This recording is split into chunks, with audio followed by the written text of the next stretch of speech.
Le covoiturage est une pratique de plus en plus répandue en France. Il s'agit de l'utilisation commune d'un véhicule par un conducteur non professionnel et un ou plusieurs passagers pour effectuer tout ou partie d'un trajet initialement prévu par le conducteur.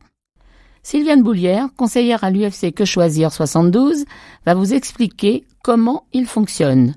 Bonjour Sylviane. Bonjour Françoise. Sylviane, quels sont les avantages du covoiturage ? Alors, vous avez tout d'abord les économies financières. Un salarié automobiliste qui habite à 30 km de son lieu de travail et qui covoiture quotidiennement économise près de 2 000 € chaque année, ce qui permet d'augmenter son pouvoir d'achat. Impact environnemental.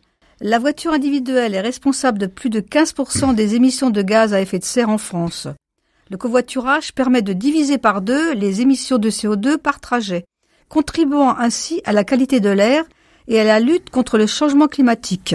Pouvez-vous nous donner d'autres avantages, Sylviane ? Alors, vous avez la mobilité accrue. Alors, le covoiturage offre une alternative là où les transports en commun sont absents. Il permet à ceux qui n'ont pas de voiture ou ne peuvent pas conduire d'accéder à un moyen de transport. Les avantages collectifs. Le covoiturage réduit la congestion routière, libère des places de stationnement et diminue la pollution atmosphérique dans les métropoles. Parlons maintenant des inconvénients du covoiturage. Quels sont-ils ? Personnalités différentes des passagers. Voyager avec des inconnus peut être parfois délicat. Les passagers peuvent avoir des centres d'intérêt différents, ce qui peut rendre l'ambiance morose pendant le trajet. Les annulations de dernière minute. Il arrive que des passagers annulent leur réservation, vous laissant sans compagnon de voyage pour le trajet. Même si vous recevez souvent des dédommagements, cela ne remplace pas la déception d'être seul en voiture et les économies que vous auriez pu faire en partageant votre véhicule. Les contraintes horaires. Si l'un des passagers n'est pas ponctuel, cela peut affecter votre emploi du temps, surtout pour les trajets domicile-travail. La vision différente du covoiturage.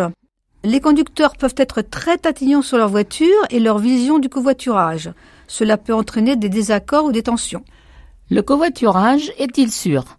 Quelles sont les précautions à prendre ? Alors, vous devez vérifier les profils. Si vous utilisez une plateforme de covoiturage en ligne, vérifiez les profils des conducteurs et passagers.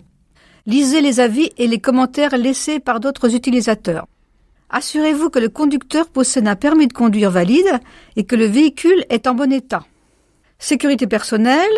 Partir avec des inconnus comporte toujours un risque. Soyez vigilant et faites confiance à votre instinct. Prévenez un proche de votre trajet et partagez les détails du covoiturage. Nom du conducteur, heure de départ, etc. Respect des règles. Respectez les règles de conduite et soyez courtois envers les autres passagers. Existe-t-il des applications de covoiturage en France ? Bien sûr, Françoise. Il existe de nombreux sites de covoiturage favorisant la mise en relation entre particuliers. Vous avez Blablacar, c'est l'application de covoiturage la plus répandue en France.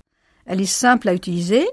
Alors, entrez votre lieu de départ et votre destination et Blablacar vous propose une liste de personnes avec un covoiturage pour ce trajet. Vous pouvez également voir les détails tels que la durée du trajet, les éventuels détours et la disponibilité des places. Vous en avez bien d'autres encore, Caros, Mobicop, La Ouverte, Klaxit, etc.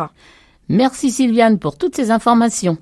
Nous vous retrouverons la semaine prochaine pour la seconde partie de notre chronique qui sera consacrée aux mesures gouvernementales mises en place pour inciter le covoiturage et quelques mots sur les aires de covoiturage en Sarthe. Au revoir Sylviane. Au revoir Françoise.